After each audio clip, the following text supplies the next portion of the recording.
નમસ્કાર ખેડૂત મિત્રો, ન્યૂઝરૂમ પાલિતાણા યુટ્યુબ ચેનલમાં તમારું સ્વાગત છે. ગુજરાતના ખેડૂતોને મોટો ફાયદો થવા જઈ રહ્યો છે. મનસુખભાઈ માંડવિયાએ ખાતરના ભાવ સામે મોટી સબસિડી જાહેર કરી છે અને ડીએપી અને યુરિયાના ભાવમાં મોટો ફેરફાર 10 વર્ષ પછીનો આ ઐતિહાસિક નિર્ણય છે. ડીએપી, યુરિયા, નેનો એવા 25 પ્રકારના ખાતર પર મોટી સબસિડી જાહેર કરવામાં આવી છે. તો સંપૂર્ણ માહિતી હું તમને આ વિડીયોમાં દેવાનો છું. પૂરેપૂરી માહિતી જોશો એટલે વિડીયોમાં તમને બધી માહિતી સમજાઈ જશે. ચેનલમાં નવા છો તો ચેનલને સબસ્ક્રાઇબ કરવાનું ભૂલતા નહીં, જેથી કરીને આવી નવી માહિતી તમારા સુધી તરત જ પહોંચતી રહે. ખાતરના ભાવ વધારાની વાતથી ખેડૂતો મુશ્કેલીમાં મુકાયા હતા, પણ કેન્દ્ર સરકારે આજે કરેલી જાહેરાત બાદ ખેડૂતોને મોટી રાહત મળી છે. ખાતરના ભાવ વધારા વચ્ચે કેન્દ્રીય મંત્રી મનસુખભાઈ માંડવિયાએ સ્પષ્ટતા કરી. ખેડૂતોને મોટી રાહત આપતા કહ્યું, નવા વધારેલા ભાવ પ્રમાણે સબસિડીમાં પણ મોટો વધારો કરવામાં આવ્યો છે.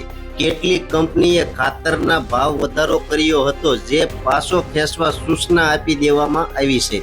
રાજ્યમાં ખાતરના ભાવ અંગે અસમજ જેવી સ્થિતિ વચ્ચે ભાવ વધારાથી ખેડૂતોની કમર તૂટી રહી છે. આ વચ્ચે ગુજરાતના ખેડૂતોએ ઉગ્ર વિરોધ નોંધાવ્યો હતો, જે બાદ કેન્દ્ર સરકારના મંત્રી મનસુખભાઈ માંડવિયાએ ખેડૂતો માટે મોટી જાહેરાત કરતા કહ્યું છે કે ખેડૂતો પર ખાતરના વધારાનો કોઈ પણ બોજ નાખવામાં આવશે નહીં. સરકાર ખાતરની સબસિડીમાં વધારો કરી પહેલા પ્રમાણે જે હાલ ખેડૂતોને ખાતર મળી રહે તે માટે કટિબદ્ધ છીએ. સાથે જ તેમણે કયા ખાતરની સબસિડીમાં સરકારે કેટલો વધારો કર્યો તેની પણ માહિતી તમને આપી દઉં. આંતરરાષ્ટ્રીય સ્તરે ખાતરના ભાવમાં થયો વધારો. યુરિયા પ્રતિ બેગ 2000 રૂપિયા સબસિડી કરાઈ. ડીએપીમાં 1650, એનપીકેમાં 1050, એસએસપીમાં 375 રૂપિયાની સબસિડી કરાઈ હતી. એનપીકે ખાતર પર પહેલા રૂપિયા 1185 હતા, એ વધારીને 1440 રૂપિયા એટલે કે 255 રૂપિયાનો વધારો કર્યો હતો. સલ્ફેટ ખાતર પર પહેલાના ભાવ 656 રૂપિયા હતા, એ હવે વધારીને 775 રૂપિયા હતા. એમાં કુલ વધારો એમનો 119 રૂપિયા આવ્યો હતો. મહાધન ખાતર પર પહેલા રૂપિયા 1300 હતા, હવે એ વધારીને 1800 કરવામાં આવ્યા. એમનો કુલ વધારો 500 રૂપિયા કરવામાં આવ્યો હતો. પોટાશ ખાતર પર 975 રૂપિયા પહેલાનો ભાવ હતો, એ વધારીને હવે 1040 રૂપિયા, એમાં 65 રૂપિયાનો વધારો કરવામાં આવ્યો હતો. સરકારની જાહેરાત બાદ ખેડૂતોને પહેલાના ભાવે જ હવે ખાતર મળી રહેશે. ભાવ વધારો થતા સામે સબસિડીમાં પણ વધારો થયો છે. ખાસ કરીને યુરિયા અને ડીએપી ખાતરનો ખેડૂતોને વધુ પ્રમાણમાં ઉપયોગ કરે છે.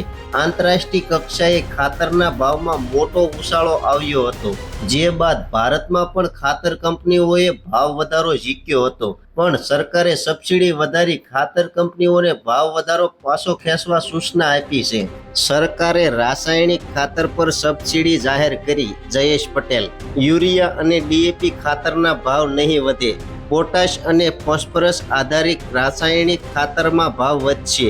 સબસિડીનો દક્ષિણ ગુજરાતના ખેડૂતોને કોઈ લાભ નહીં. દક્ષિણ ગુજરાતના ખેડૂતો માટે પોટાશ અને ફોસ્ફરસ આધારિત ખાતર ખૂબ જ જરૂરી છે.